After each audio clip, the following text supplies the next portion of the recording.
Hello everyone, welcome to English wings. So आज हम father's help chapter discuss करने वाले हैं of class 10 English, West Bengal board.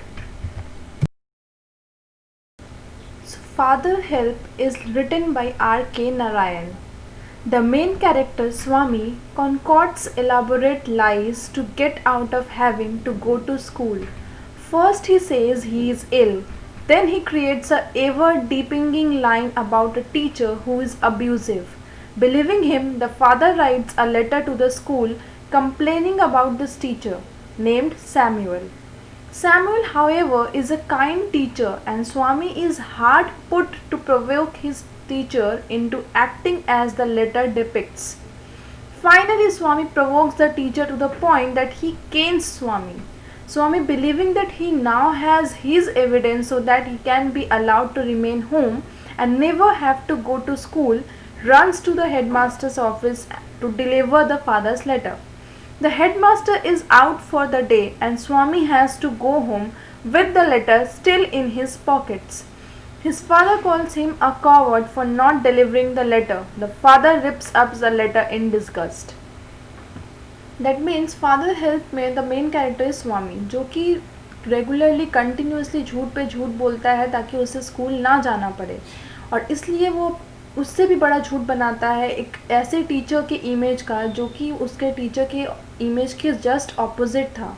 उसके टीचर का नाम था Samuel, who was very kind, who was very generous, but he creates a opposite image of his teacher just to convince his father that अब वो school नहीं जाएगा, क्योंकि उसके टीचर बहुत ही ज़्यादा अब्यूसिव है, बहुत ही ज़्यादा उसे डांटते हैं, उसे बहुत ज़्यादा अब्यूज़ करते हैं, बुरी तरीके से ट्रीट करते हैं. और इसलिए उसके फादर ने एक लेटर लिख के उसे दिया कि तुम ये लेटर जा कर के अपने हेडमास्टर को दे दो as a complaint against the teacher.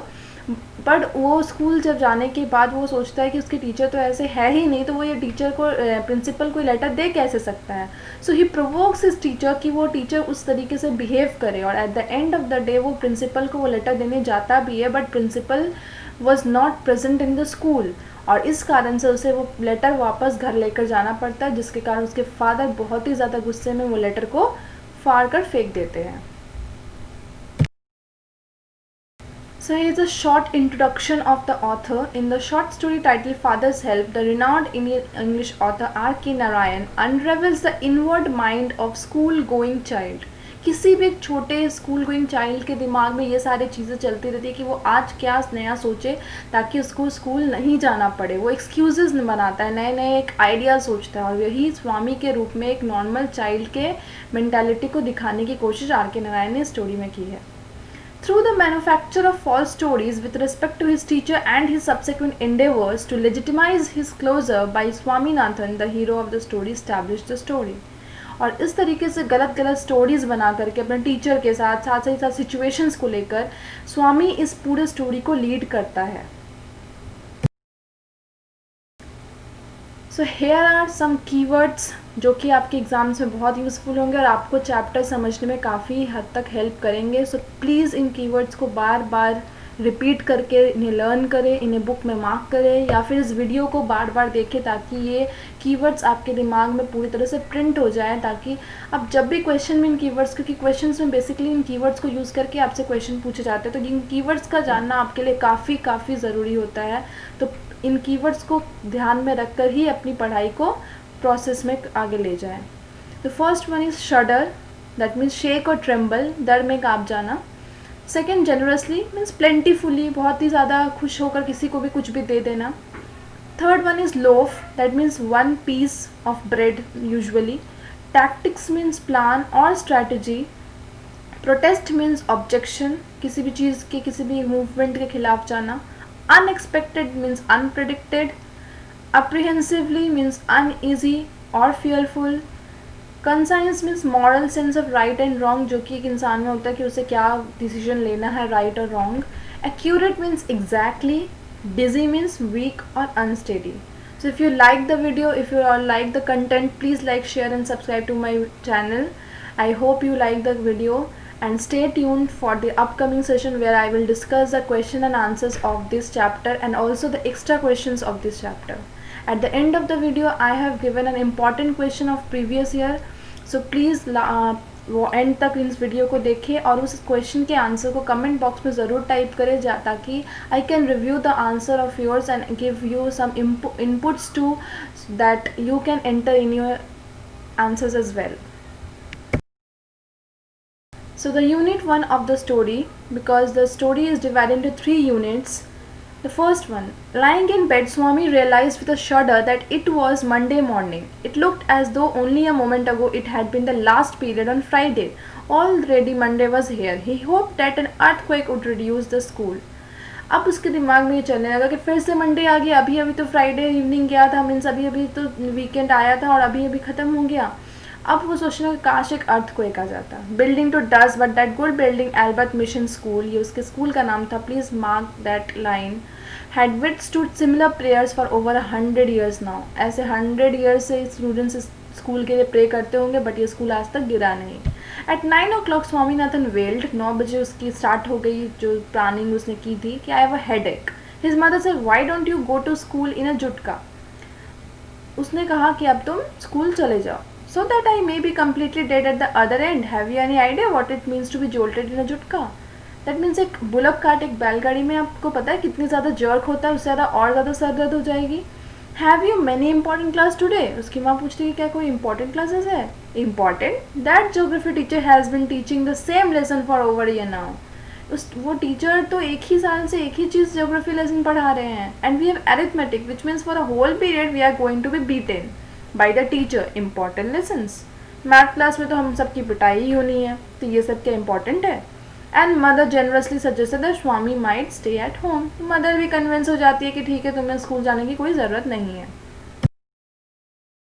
The second unit. At 9:30, when he ought to have been shouting in the school prayer hall, Swami was lying on the bench in mother's room. 9:30 में जब उसे school में होकर के prayer hall में present होना चाहिए था, वो अपने घर पर अपनी मदर के बेंच पर बैठा हुआ था. Father asked him, have you know school today? Headache, Swami replied. Nonsense, dress up and go. उसके फादर उससे पूछते कि क्या हुआ, तो वो अपने हेडेक के बारे में बताता, तो उसके फादर उसको नॉनसेंस बोलते हैं, उसके एक्सक्यूज़ को बेकार का बोल करके उसे तैयार होकर जाने को बोलते हैं. Headache, loaf about less on Sundays and you will be without a headache on Monday. Sundays को थोड़े कम घुमा करो, धूप में कम खेला करो, तो मंडे को तुम्हें बिना हेडेक के स्कूल जाना मिलेगा.